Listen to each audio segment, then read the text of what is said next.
Alrighty, we continue. This is Zach Gelb Show, coast to coast on the Infinity Sports Network. Let's go out to the guest line right now. Welcome in one of the best baseball players I've ever seen. He's a three-time MVP, a World Series champion, and he's here today on behalf of Lysol, and that, of course, is Alex Rodriguez. A-Rod, appreciate the time. How are you?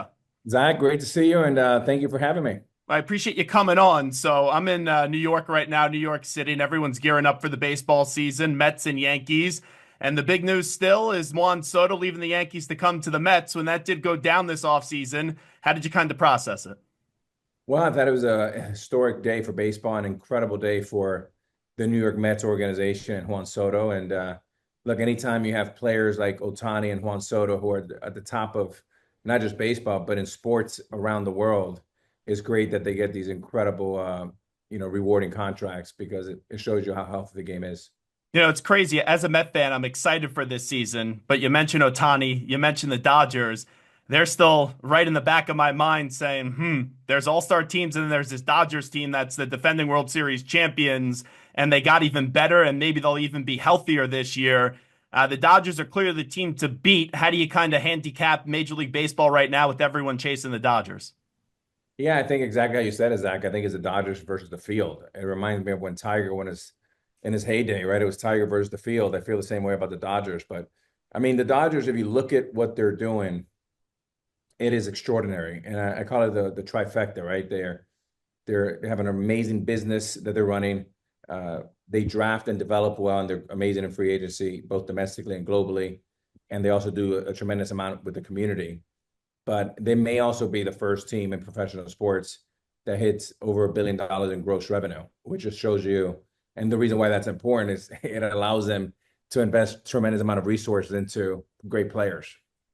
Just wondering, so the best baseball player I've ever seen, you're obviously up there, but it was Barry Bonds. Is Ohtani, Yeah. with what he does, and we'll see what that looks like getting back on the mound, is he to you the best baseball player you've ever seen?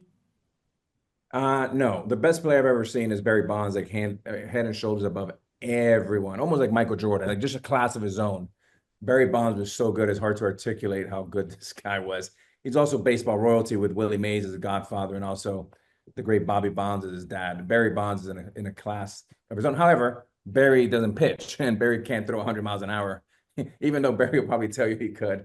But as far as the most unique, most special player that I've ever seen, it has to be Shohei Ohtani, especially when he's able to, pitch as well, because then that only becomes a class of two, Shohei and Babe Ruth. Talking to Alex Rodriguez on behalf of Lysol. Let's get to the Yankees. Obviously, you played there for a long time. Season gets off to an unfortunate note with the Gerrit Cole news a few weeks ago. Just what are your expectations for the Yankees?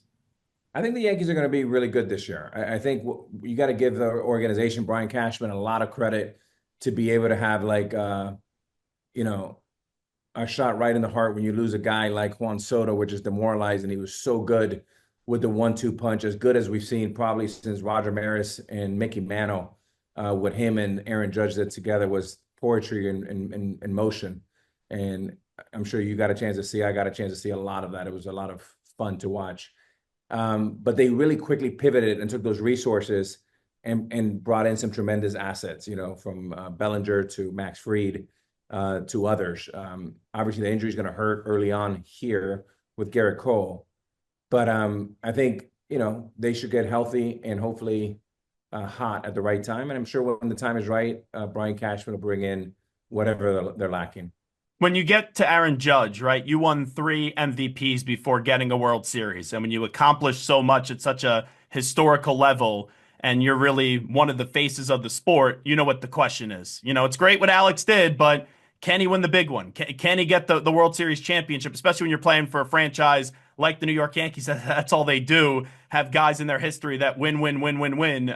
Judge now has two MVPs. Unfortunate ending in the World Series last year. Just what type of advice would you give him in kind of handling all that spotlight and that question that never ends of, hey, until you get one, is Aaron Judge capable of winning a World Series? Yeah, I mean, I'm not sure I'm in a position to give Aaron or anybody advice. I mean, Aaron's doing just fine on his own. He's just a tremendous player, a historic player, and just an amazing human being. Unlike other sports like basketball or even like Tom Brady in football, where Michael Jordan or LeBron or Steph Curry have the ball when it counts.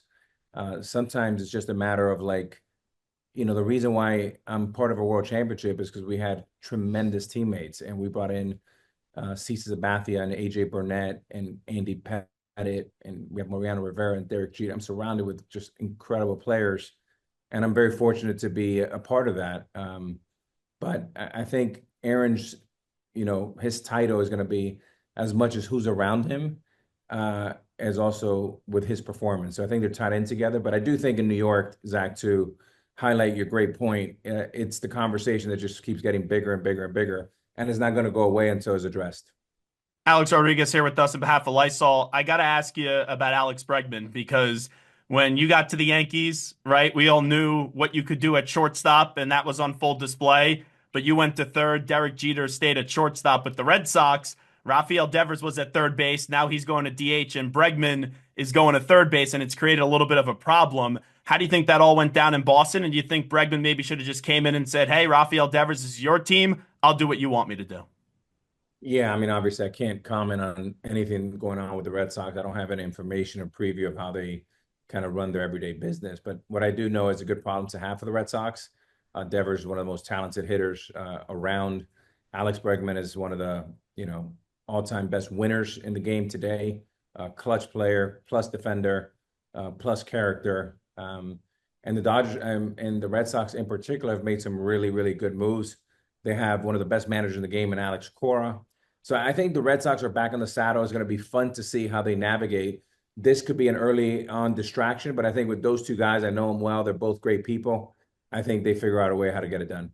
I want to get back to your career because the last 2 years, whether it's hosting nationally or on WFAN in New York, anytime Monument Park has come up, I said A-Rod should have a plaque. Anytime the Hall of Fame has come up, I say that Alex Rodriguez should be in Cooperstown. Do you believe that there will be a day where you could say, okay, you're in Monument Park and you're also in Cooperstown?